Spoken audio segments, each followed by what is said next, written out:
pemimpin yang dalam rangka pilkada ini, pemimpin yang betul-betul bisa meneruskan pembangunan yang ke depan, yaitu yang berbasis kepada sumber daya manusia, berbasis pada pertanian dan kelautan perikanan.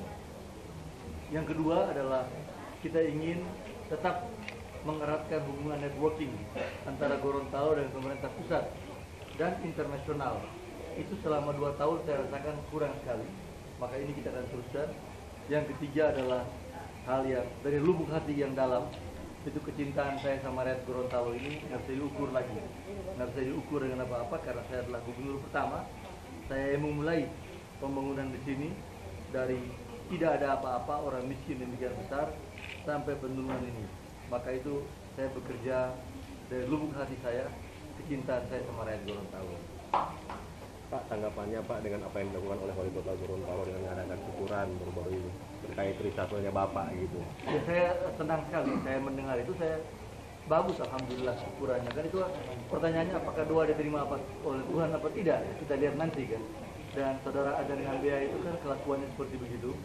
Sejak saya menjadi gubernur juga selalu begitu. Maka saya tahu kelakuannya tidak bagus, akhlaknya juga tidak bagus. Dan saya waktu dia menjadi wali kota pun saya yang perjuangkan. Saya ketua Golkar, saya perjuangkan dia. Saya memang kelakuannya seperti begitu yang saya mengerti. Bagi saya tidak perlu tanggapi lah. Ya sudah ngerti, buat apa kita buang-buang waktu lagi dengan orang. Pak, dari antara Pak, boleh bisa dilengsarkan apa yang Bapak bawa buat rakyat Gorontalo Pak? Saya katakan tadi 3 hal. Dan bagi saya adalah ingin agar supaya Gorontalo ini maju. Dan saya merasakan bahwa 2 tahun ini tertinggal dibandingkan dengan masa saya, sehingga insya Allah dengan adanya pemilihan gubernur baru ini kita bisa percepat pembangunan yang ada, dan saya yakin itu bisa jadi. Bapak sendiri ada konsep khusus nggak untuk pemberdayaan masyarakat miskin di Indonesia? Secara keseluruhan, Presiden keluarkan Impres nomor 16 yang baru-baru ini untuk perlindungan nelayan. Nah, dengan demikian saya kira ini merupakan fondasi orang miskin dan nelayan. Orang miskin di Indonesia kita harus menangani dengan peta seperti begitu. Saya pernah menjadi gubernur, saya bikin konsep yang sama, bekerjasama dengan UNDP, anggaran 5 miliar. Kita bikin pemetaan sampai di kecamatan, dan kemudian kita intervensi anggaran programnya. Alhamdulillah cepat sekali terjadi elevasi daripada kemiskinan. Tingkat nasional saya berpendapat bisa dibuat seperti begitu.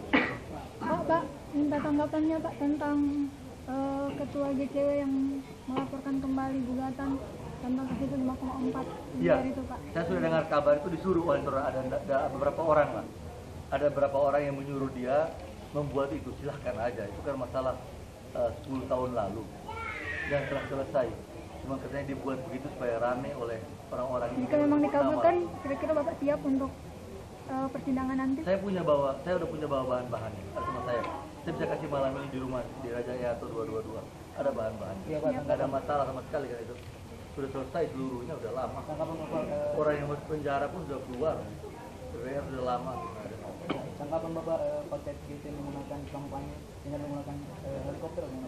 Nggak apa-apa, silahkan aja. Saya pun insya Allah akan lakukan pakai helikopter. Saya kemana-mana pakai helikopter, silahkan aja, nggak apa-apa. Yang penting punya konsep untuk membangun daerah ini. Sampai ambil kotoran? Akan sampai habis selesai. Iya, 12. Jadi agendanya itu tanggal 12 Ketua Umum Golkar akan datang, Pak Ical Bakri datang ke sini, ARB, dan insya Allah sampai akhir beliau di sini, kampanye terakhir. Nanti ada Pak Agung Laksono, Menko Kesra tanggal 10, Pak Akbar Tanjung tanggal 8.